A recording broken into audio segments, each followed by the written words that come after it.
오늘은 죄와 용서란 제목으로 주의 말씀의 은혜를 나눕니다. 오늘 본문의 말씀은 용서할 줄 모르는 종의 비유로 어제 우리가 다룬 죄 지은 형제에 관한 그 권고에 이어서 같이 결붙여서 이제 다루어진 내용입니다. 죄와 용서에 관한 성경적인 가르침을 주고 있습니다. 그래서 오늘 본문 21절 이유를 단독적으로 다루기보다는 어제 우리가 함께 공부했던 15절 말씀과 더불어서 돌아보면 좋을 것 같습니다. 우리가 죄에 대한 교훈을 시작하면서 분명히 알아야 될 것이 있죠. 하나님께서는 죄를 미워하신다라고 하는 것이지, 하신 겁니다. 그러기에 죄를 짓고 나서 스스로 합리화시키는 것은 하나님의 은혜를 헛되이 하는 그러한 망령된 행위라는 것을 절대로 잊지 말아야 되는 것이죠.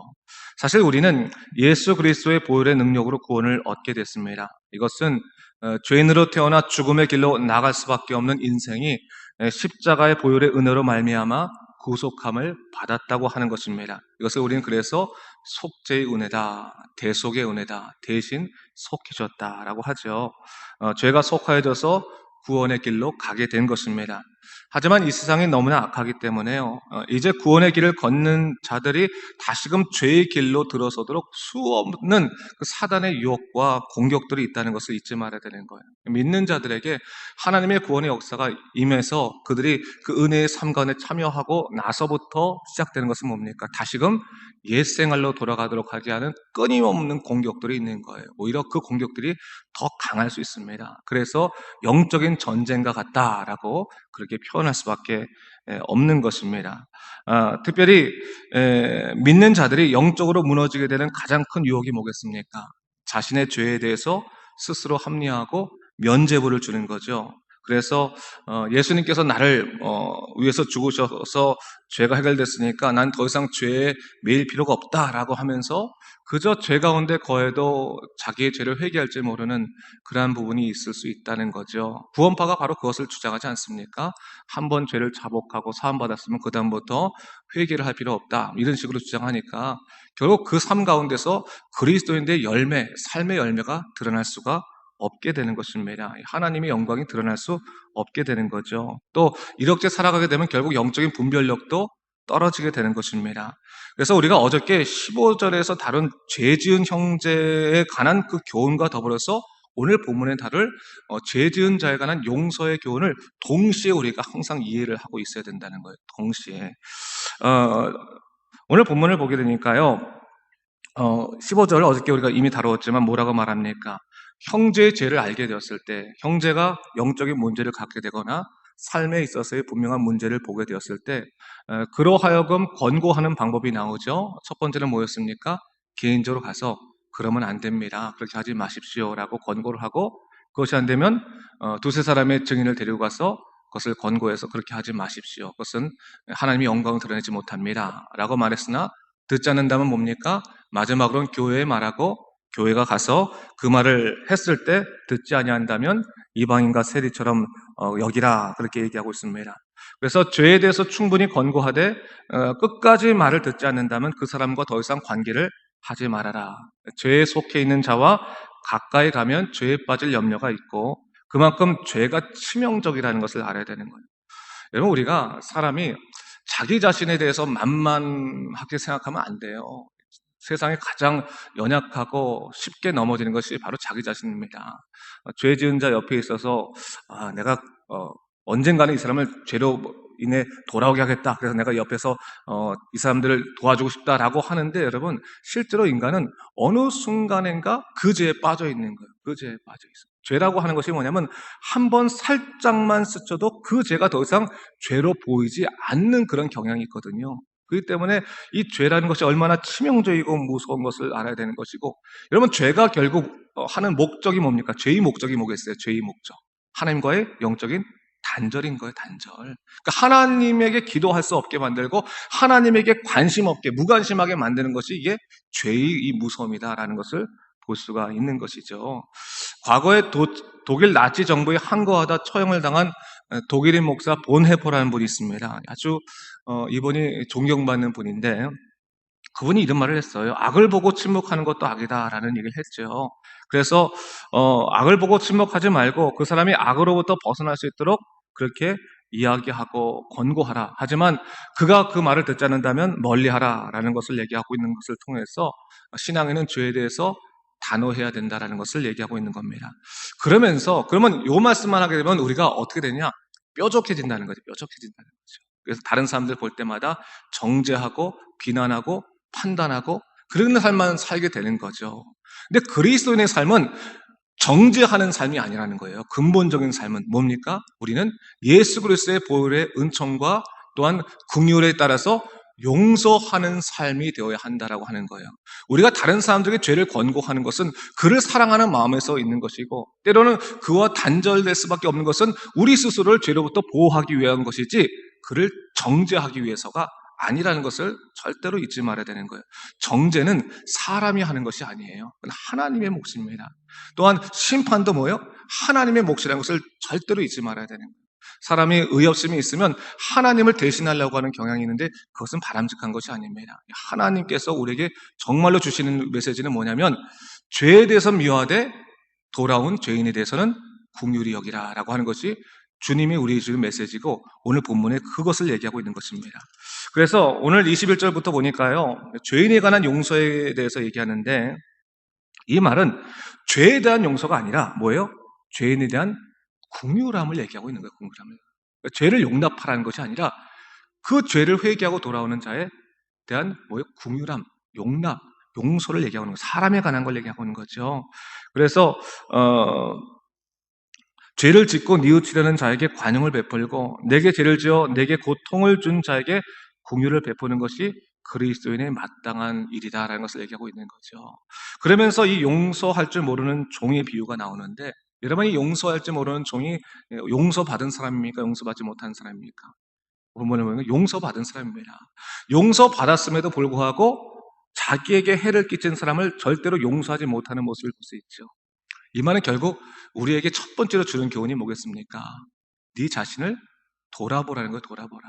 네가 그리스도의 은혜로 인해서 보혈의 은총으로 해서 너가 용서받은 자인지 용서받지 않은지 그것을 너가 돌아보라는 거죠. 사실 여러분 죄의 결국 싹슨 뭡니까? 사망이죠. 죽음이죠. 결국 우리가 죄를 안고 살아가는 인생은 마지막 때는 결국 뭐예요? 죽음이라는 것을 통해서 대가를 치를 수밖에 없는 거예요. 사형을 당하는 겁니다. 그런데 예수 그리스도께서 우리를 위해서 대신 죽으심으로 말미암아 사형을 면하게 된 거죠. 죽음을 면하게 된 거죠. 그러니 죽음을 대가로 치를 수 있는 삶이 생명으로 바뀌었으니 얼마나 아름답고 귀한 것입니까? 그런데 그것을 생각하지 못하고 자기에게 세속적인 어떤 세상적인 손해를 끼친 그러한 일들에 대해서 분노를 품는다면 사실은 어떻게 되겠느냐라는 것을 얘기하고 있는 거예요. 물론 그 문제에 대해서는 우리 스스로도 여러 가지 생각해 봐야 되지만 결국 주님이 말씀하신 게 뭐냐면 용서받은 자처럼 살라라는 것을 우리에게 얘기하고 있는 것입니다. 그런데 여러분 한번 생각해 보세요. 용서하라. 용서는 왜 해야 될까요, 여러분? 용서는 우리가 왜 해야 될까? 한번 생각할 필요가 있어요. 용서는 하나님의 명령이니까 부담되더라도 그 명령을 따라야 되니까 용서를 해야 된다? 천만에요. 여러분 용서의 첫 번째 단계는 뭐냐면 해방입니다. 내가 해방되는 거예요. 내가 해방되는 거예요. 여러분 사람과 어떤 문제가 생겼다고 쳐보세요. 저 사람이 정말 밉고 힘들면요. 저 사람이 나한테 많이 괴롭혀서 날 밉고 힘들면 그 사람을 미워하기 시작하면 그 사람보다 누가 더 괴롭겠어요? 그 사람을 바라보는 자기가 더 괴로운 거라. 사실은 자기가 더 괴로운 거예요. 인생이라는 게 그런 겁니다. 사람이 어떤 용서라고 하는 것이 왜 필요하면 용서가 결국 누구를 위해서 하는 거냐?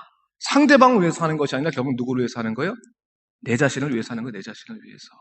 내가 그 고통, 그 미움, 그 분노로부터 해방되도록 하나님께서 우리에게 주신 명령 중에 하나가 용서라고 하는 것이죠. 용서로부터 통해서 우리는 우리의 내면 가운데 시작된 죄와 고통으로부터 벗어날 수 있게 되는 것입니다. 여러분 한번 정말로 용서하지 못할 사람을 정말 그리스도의 힘으로 용서해 보세요. 그러면요 우리 마음속에서부터 해방감이 일어나기 시작하는 거예요.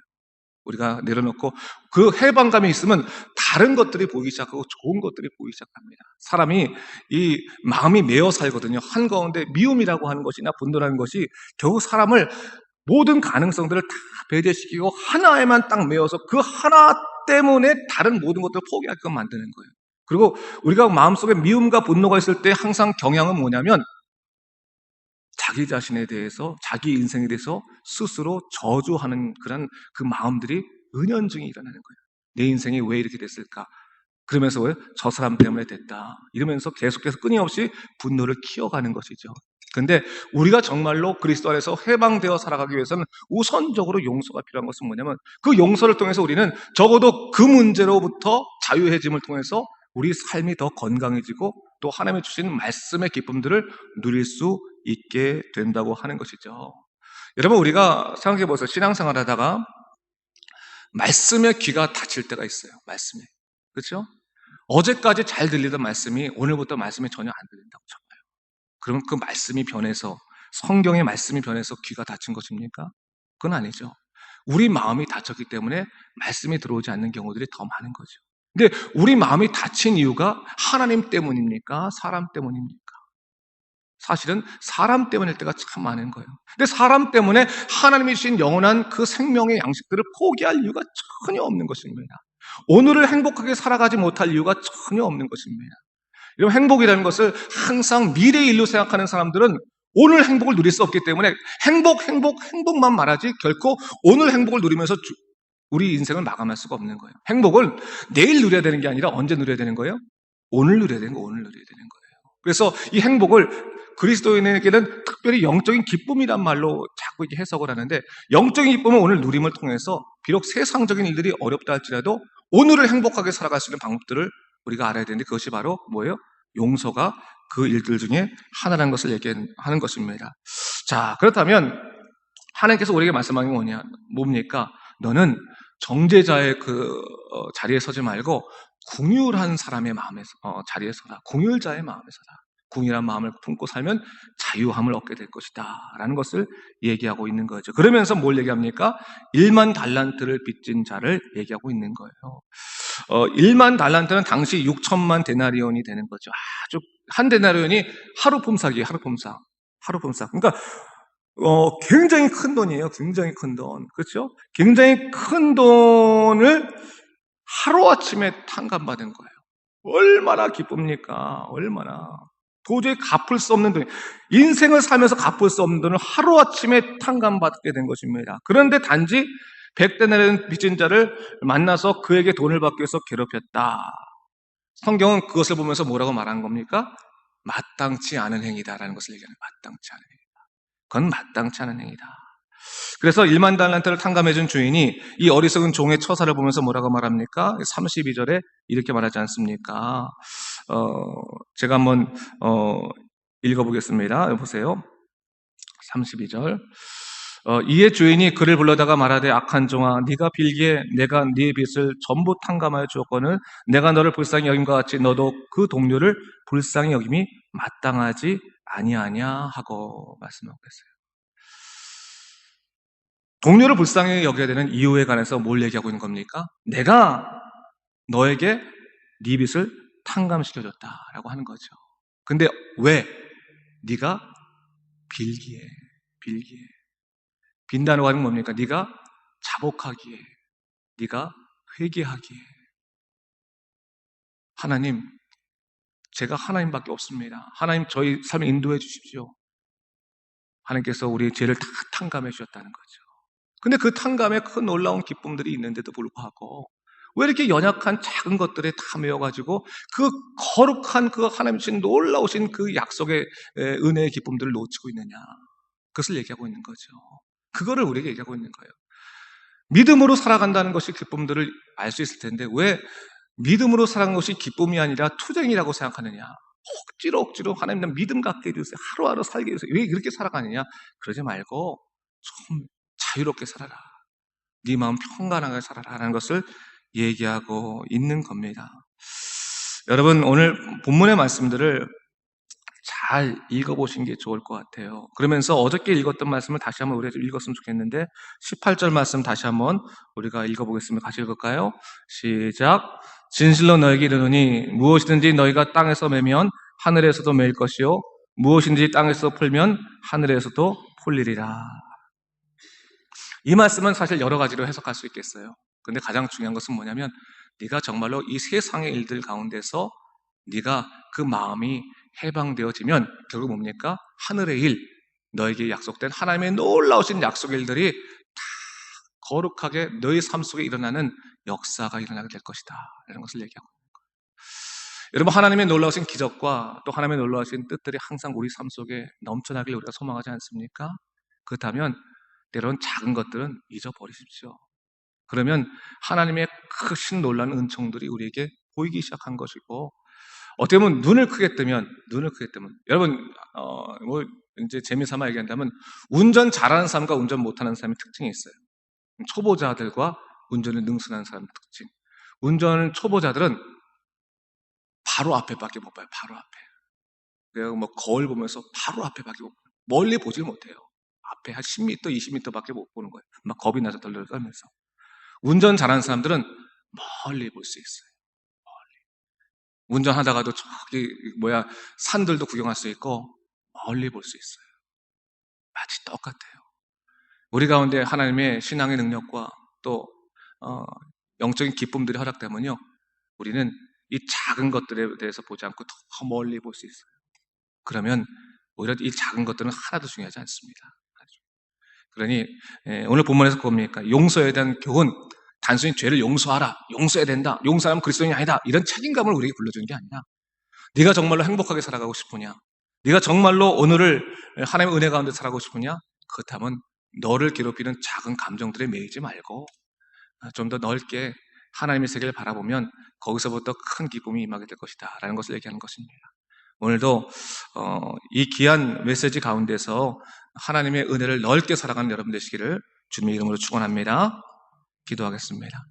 주 하나님 아버지, 감사합니다. 하나님께서 오늘 말씀을 통해서 우리에게 용서에 관한 교훈에 대해서 얘기하고 있습니다. 죄를 미워하시되 죄를 회개하는 사람들에 대해서 용서라 말씀하신 주의 말씀은 사실은 남을 위한 것이 아니라 나를 위한 것이라는 것을 깨닫습니다. 우리가 그러한 미움과 고통과 또 연약한 마음에서부터 해방되게 도와주시고 하나님의 놀라신 약속 가운데 살아가도록 주여 우리를 이끌어 주시고 인도하여 주시옵소서.